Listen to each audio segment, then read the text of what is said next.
Bonjour à tous. Je sais que c'est dur ce matin, bravo d'être là.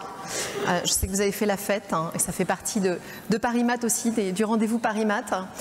Mais ce matin, je vais vous emmener dans deux nouveaux univers. On va parler de la route, c'était une promesse de Pascal hier, et puis on va aussi retourner dans l'espace, reparler satellite un peu après. Donc voilà, c'est une belle matinée, vous ne regretterez pas votre courage du matin.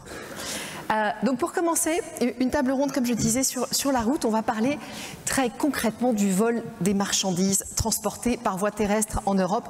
Pour tout vous avouer, on avait un titre qui était plus politiquement correct au début et puis on s'est dit qu'en fait, autant vous parler du vrai sujet, c'est ça. À mes côtés pour en parler, trois professionnels. Pierre-Antoine Columini. Bonjour Pierre-Antoine. Vous êtes Risk Manager chez Géodis. À mes côtés, Pierre Delplanque. Vous êtes directeur du département transport et spécialité chez Diosiassi. Bonjour. Bonjour. Et Céline Lubrano, vous êtes responsable Sûreté France chez DHL et vous êtes aussi représentante de TAPA Europe. Alors, vous nous expliquerez ce que c'est. TAPA Europe est un pilier de notre sujet et je pense que tout le monde dans la salle ne connaît pas forcément puisqu'on a beaucoup de maritimes aussi. Alors, justement, Céline, très concrètement, où est-ce qu'on en est aujourd'hui en matière de vol de marchandises transportées par voie terrestre en Europe? Et peut-être un mot d'introduction sur TAPA, je ne sais pas dans quelle ordre vous voulez faire ça, qu'on comprenne pourquoi est-ce que TAPA est un pilier de ce sujet. Très bien. Alors vous l'avez, bonjour à tous déjà, et merci à vous de m'avoir invité aujourd'hui à parler de sûreté, et je suis la première à penser que plus on en parle, plus on avance, donc c'est important.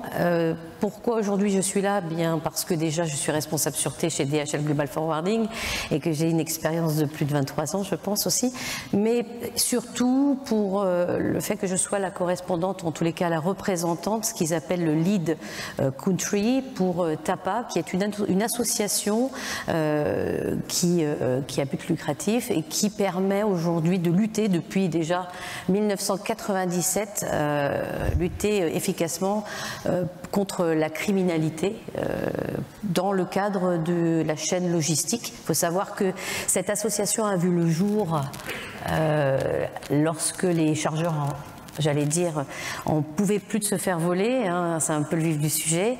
Il y a eu des vols, ils ne pouvaient pas faire autrement que de faire appel sans arrêt à des investigateurs, à des dépôts de plainte, et ils ont créé cette association. Donc aujourd'hui, c'est important de savoir que bien sûr, depuis le temps, elle a beaucoup évolué, et ce qui est important, puisqu'on ne va pas parler de cette association dans les détails, ce qu'il faut garder en tête, c'est qu'elle a énormément d'adhérents, elle a énormément bien sûr de partnership qui comprennent les assurances, les forces de l'ordre, en toutes les parties prenantes de cette chaîne de transport. Et aujourd'hui, je voudrais vous parler particulièrement d'un outil voilà, qui voit le jour et qui est très intéressant et qui va permettre de lutter efficacement, je pense encore. Alors où est-ce qu'on en est aujourd'hui sur le vol de marchandises? Eh bien, c'est un petit peu les problématiques, on en discutait ce matin, on en parle toujours et toujours parce que c'est à mon avis quelque chose qu'on ne cessera de répéter.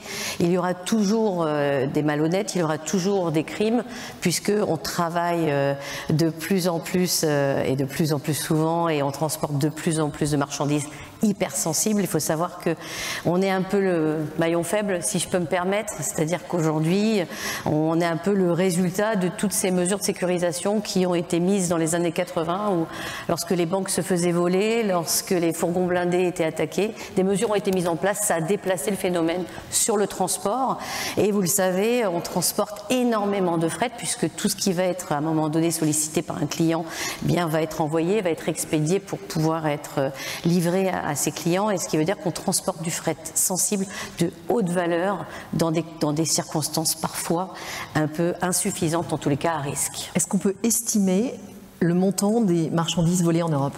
Tout à fait. Alors là, on avait quelques chiffres qui ont d'ailleurs été donnés, ne serait-ce que par le Parlement européen, hein, puisque pour ne pas citer, on travaille aussi avec, de toute façon, le Europol, on travaille avec l'OCLDI qui va nous donner des chiffres en France.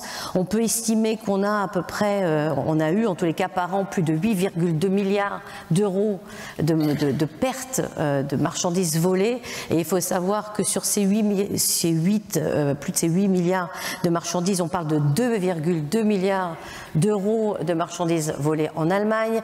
On va focaliser sur des études et il faut être très très très prudent avec les statistiques. D'ailleurs, les forces de l'ordre n'aiment pas dire statistiques, ils vont parler plutôt de tendance, ou en tous les cas, voilà, j'allais dire d'analyse, puisque encore aujourd'hui, tout n'est pas reporté, les vols ne sont pas reportés. J'en discutais ce matin avec les assureurs ici où on disait que eh bien, des fois on ne reporte pas les vols puisqu'on ne se fait pas rembourser ou que la marge assurance est élevée, alors on ne le fait pas. Justement, vous parlez du montant des marchandises volées. Alors 2 questions. Est-ce que ça représente l'ensemble du coût ? Et ensuite, quelles sont les marchandises? Si on doit lister le type de marchandises qui sont dérobées, on parle de quoi? Alors, le montant que je vous ai donné, c'est le montant des marchandises volées brutes.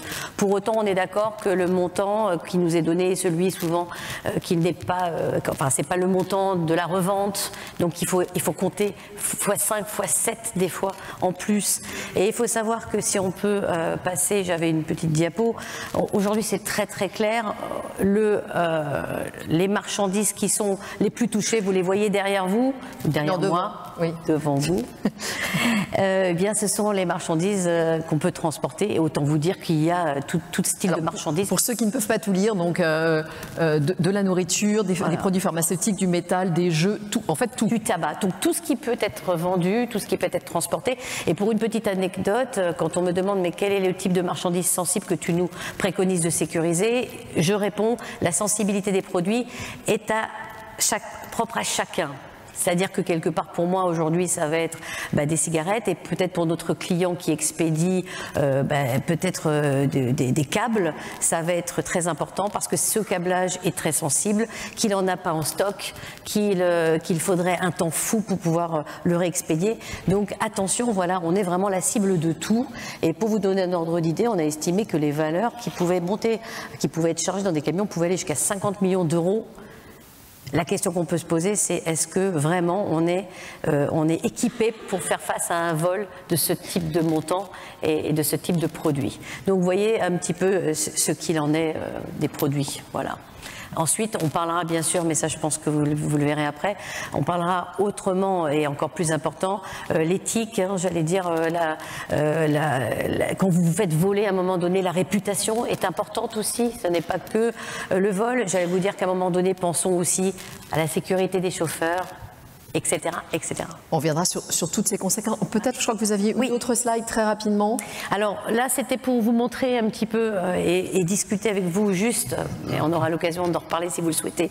TAPA a bien mis en œuvre un tas de choses depuis très longtemps, des référentiels au niveau mondial. Donc on sait pertinemment, quand on parle d'un niveau de sécurisation, de quoi on parle. Aujourd'hui, on a un outil qui a vu le jour et qui est vraiment formidable, qui est le seul, d'ailleurs dans le monde, et particulièrement, on va parler de l'Europe et de l'East Africa pour ma part, où on reporte des incidents, où tout le monde peut reporter des incidents, toute la chaîne de transport, et ça nous permet d'avoir non seulement des statistiques, mais également on sait exactement faire de l'analyse de risque sur cette application. Ça permet à un moment donné, si vous voulez expédier en Allemagne, de Paris, du Havre, de vous citer où sont les parkings sécurisés, de vous citer où sont les sites sécurisés TAPA, de vous analyser le risque, de vous donner les statistiques sur les vols qu'il y a eu sur ces endroits l'année d'avant, le mois dernier, et de sortir tout ça avec cette fameuse analyse de risque en moins de 5 minutes. Donc c'est super intéressant, on va y passer rapidement parce que j'ai pas toute la matinée, mais vous voyez que je suis passionnée, j'aurais pu vous faire un laïus. Je voulais juste vous dire que ça nous amène vraiment à des statistiques importantes. Il y a un petit film, je ne suis pas sûre qu'on aura le temps, on se le laisse pour la fin, voilà, si on a un peu de temps. C'est tant pis pour vous. Mais... non, voilà, excusez-moi, je suis passionnée, c'est pour ça. Pierre-Antoine, est-ce que ça correspond à ce que vous voyez sur le terrain? Est-ce que la dernière image, là, peut-être qu'on peut revenir en arrière, comme ça évitera le... la dernière image était assez effarante de nombre de points rouges. Alors concrètement, est-ce que c'est ce que vous voyez sur le terrain? Alors, globalement, tout ce qui a été exposé correspond à ce qu'on constate. Et moi, mon angle de vue, c'est le programme d'assurance transport. En gros, on a, au niveau des vols de marchandises, ça représente 3% des sinistres, mais 25% du coût total. Ce qui fait le lien avec la notion de valeur ajoutée des marchandises que vous présentiez. Quant aux tâches qu'on voit rouges sur les cartes de géographie, pour nous, c'est globalement les mêmes. C'est-à-dire que les vols se produisent généralement à la périphérie des lieux de passage des marchandises à haute valeur ajoutée. On pense aux grands aéroports européens par lesquels le fret arrive en provenance d'Asie, fret aérien, parce que généralement on parle de haute valeur ajoutée. Et puis c'est là que vont se distribuer les marchandises vers l'Europe. Et c'est là qu'on aura certainement à un moment une petite faiblesse, parce qu'on va échanger les marchandises, on va faire appel à un transitaire, on va faire appel ensuite à des transporteurs routiers, et c'est là que on a des opportunités qui vont se révéler. Donc oui, effectivement, c'est exactement les mêmes observations. Pierre, une réaction ? Oui, merci. Moi, je voudrais insister sur un phénomène qui date d'il y a une quinzaine d'années et qui s'est développé avec le développement dans le secteur d'activité du transport des bourses de fret sur Internet, avec le détournement de chargements complets qui sont la conséquence de manœuvres frauduleuses organisées par des organisations mafieuses. Alors ça a commencé dans le sud de l'Italie, dans la région napolitaine. Le mode opératoire est relativement simple, c'est toujours le même. On utilise des faux documents pour s'inscrire sur les bourses de fret, fausse licence de transporteur, faux registre du commerce, fausse attestation d'assurance. Et donc ces sociétés montées frauduleusement, enfin qui n'ont que l'apparence de la réalité, prennent effectivement des chargements pour ensuite... Donc on leur confie en toute bonne foi un chargement qui va aller droit vers... Un chargement qui va ensuite être détourné et le chargement complet disparaît. Alors, ça représente quoi en nombre de sinistres, j'ai envie de dire, par rapport au... Moi j'imaginais les ouvertures de coffres de camions. Et, alors en nombre, il y a beaucoup moins de sinistres, mais en valeur, les chargements... C'est bien ciblé, oui. Alors d'abord c'est bien ciblé et ce sont des chargements complets, donc c'est des camions complets qui disparaissent avec des valeurs très importantes. Le phénomène s'est déplacé sur un plan géographique.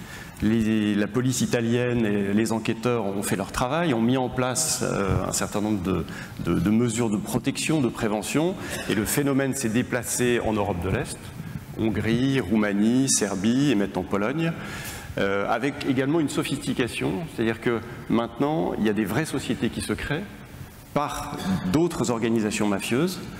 Donc ce sont des sociétés qui sont réellement, qui ont une existence juridique, qui sont vraiment inscrites au registre du commerce de tel ou tel pays, qui souscrivent une véritable police d'assurance, qui ont une vraie licence de transport, mais qui n'ont qu'une existence de quelques semaines, le temps d'effectuer les détournements, parfois d'ailleurs en effectuant des sous-affrètements auprès de transporteurs qui, eux, sont tout à fait honnêtes.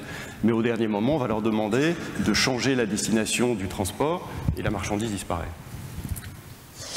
Alors j'allais vous demander les solutions, on va commencer par cette solution-là. Comment est-ce qu'on se protège contre ce système-là précisément ?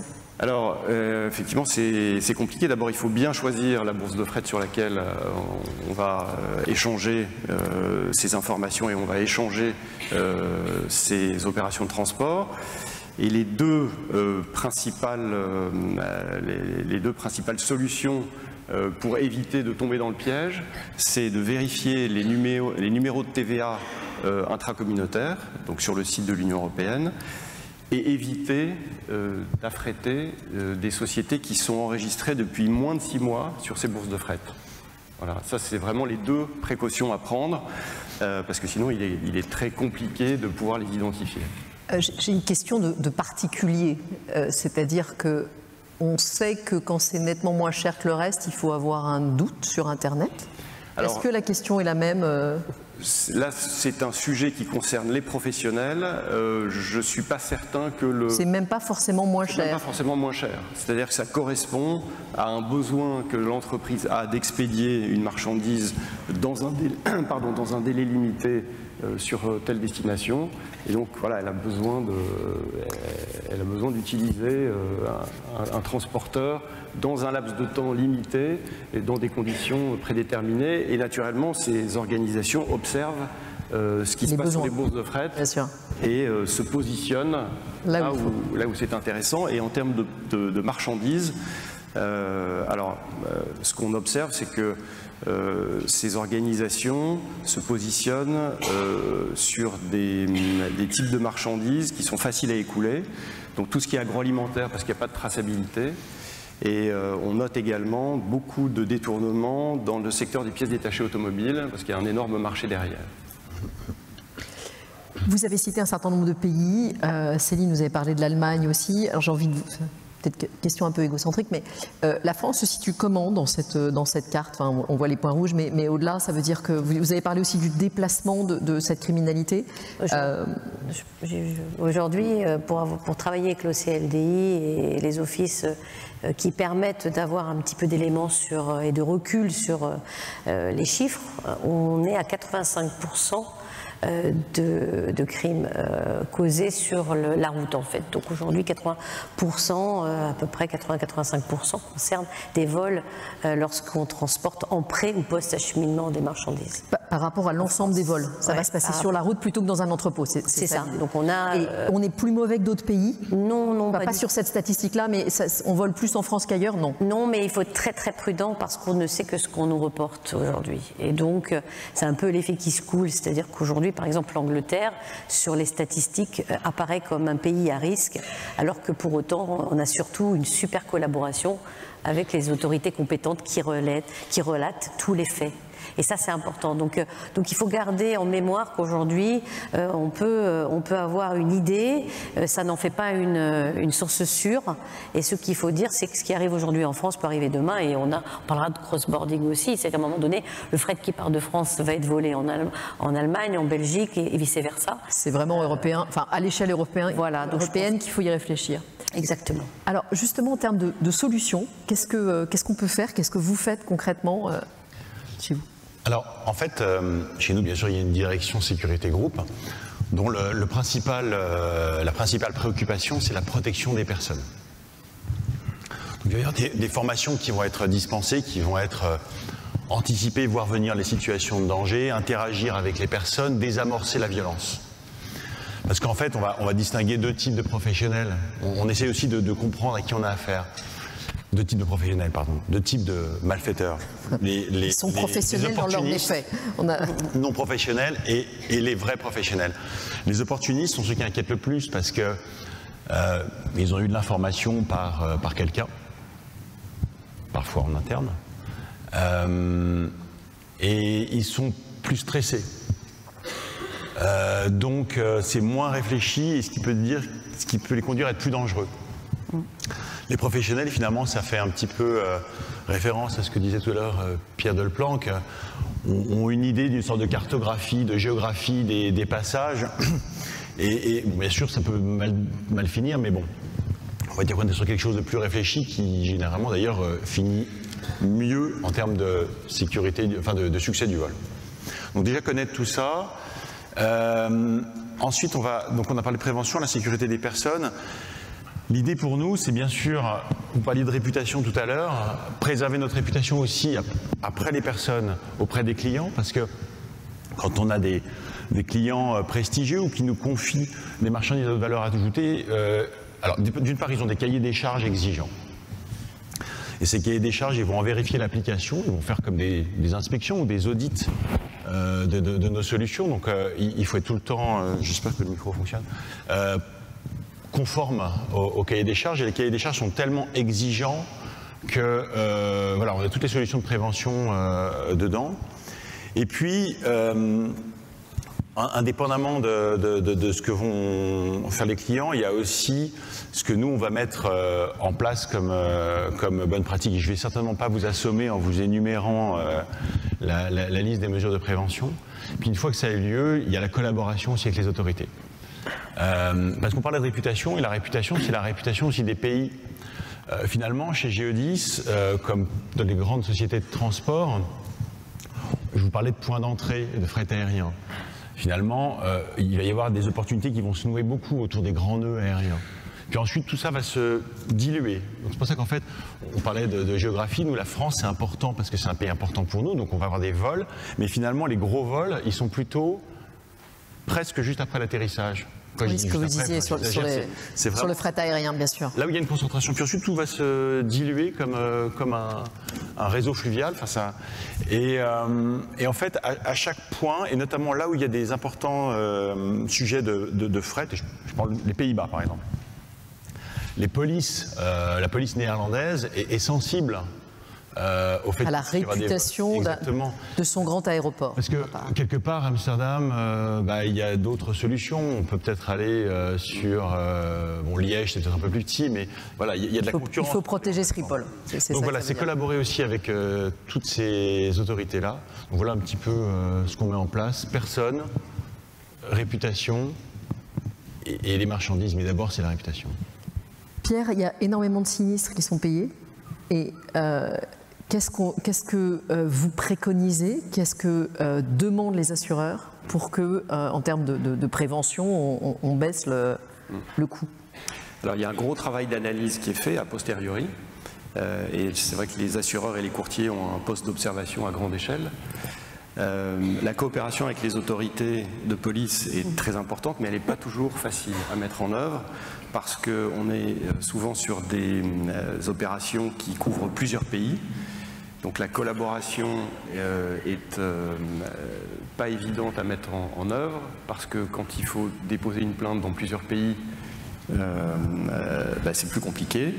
Il n'y a pas forcément d'harmonisation de la part des différents pays en termes de législation pénale. Et donc souvent, ou trop souvent, le dépôt de plainte, il sert essentiellement à alimenter le dossier de déclaration à son assureur pour récupérer l'indemnité.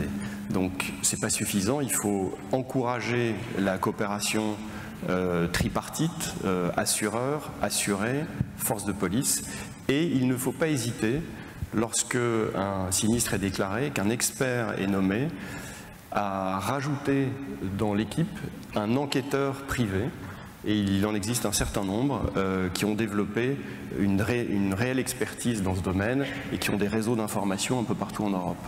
Donc ça, c'est un véritable outil pour éviter que des disparitions se reproduisent et pour permettre aux transporteurs, aux commissionnaires de transport de se prémunir contre la survenance de nouveaux sinistres de ce type. Céline, là je m'adresse plutôt à votre casquette DHL. Qu'est-ce que vous faites en interne et puisqu'on a beaucoup d'assureurs dans la pièce, est-ce que les assureurs sont conscients des efforts mis en place? Alors, je vais commencer par la première question. Alors évidemment, je vais rejoindre mon collègue. On met des mesures en place et je ne vais pas les détailler. Il y a peut-être quelque chose qui n'a pas été mentionné et moi je vais appuyer là-dessus. La première des choses à faire, on parle de clients qui demandent des choses, c'est l'analyse de risque. Aujourd'hui, on se doit d'avoir un rôle de conseil vis-à-vis de ce client. Ce n'est pas parce que mon client me demande sur son cahier des charges de lui décrocher la lune que je vais le faire si je ne peux pas le faire. Donc je vais lui dire que je ne peux pas lui décrocher la lune, mais je vais lui dire que je vais tout mettre en place pour essayer de lui en prendre un petit bout et puis qu'on soit conscient du risque. C'est-à-dire que du moment où on est sur le win-win, sur voilà ce que je peux faire, la transparence, vous savez, on travaille avec tous de la même façon, avec tous les mêmes opérateurs, les mêmes bourses. Qu'est-ce qui fait la différence entre moi et les autres ? C'est l'homme, et c'est l'honnêteté, c'est la prise de conscience, c'est l'action corrective suite à un incident. Bon, j'en ai des assureurs qui viennent et qui font des enquêtes avec des enquêteurs, et je vais avec eux et j'essaye de comprendre le pourquoi du comment. Et c'est pour ça que pour finir sur ce sujet, je vais défendre les derniers maillons de la chaîne, le transporteur qui lui est sur la route, qui n'a pas les couverture assurance suffisante. On lui donne 50 millions d'euros à ce gars-là. Le pauvre, il a 3 personnes chez lui, il va travailler comme il peut, donc il va accepter notre transport, mais personne ne s'est inquiété, puis nous on ne va surtout pas le payer cher, parce que le client ne paye pas cher. Donc stop à tout ça, prise de conscience, et si on veut gagner face à ces malfaiteurs, soyons soudés nous aussi tous autant qu'on est, un petit peu, vis-à-vis du client. Et pour répondre aux assureurs, justement aujourd'hui je disais que c'est le maillon qui me manque un peu, quand je parle à des gens en leur disant voilà vous devriez faire ça parce que si vous équipez vos véhicules, si vous formez, vous faites des formations à vos chauffeurs sur la sensibilité de la sûreté, le chauffeur c'est lui l'ambassadeur, etc. eh bien, vous gagnerez peut-être un peu moins à payer vos assureurs. Ils me disent non, non, moi je paye le même prix que je sécurise ou que je sécurise. Pourquoi on n'envisage pas de donner à ce moment-là un petit peu, je ne sais pas comment on appelle ça, du bonus à ces gens-là qui sont super motivés. Et moi, sur mon temps libre, je vais même leur expliquer ce qu'est la sûreté, pourquoi pas. Mais c'est comme ça qu'on va gagner, pas autrement. On arrive déjà au terme de nos échanges. S'il y a une chose à retenir, un message que vous souhaitez faire passer de notre table ronde, ce serait quoi, Pierre? Je dirais prudence et coopération. Et moi je dis parlons-en, parlez-en autour de vous et contactez-nous et on est là pour ça. Je ne dis pas qu'on connaît tout, mais on est suffisamment, on fait face à ce genre de choses, donc travaillons ensemble.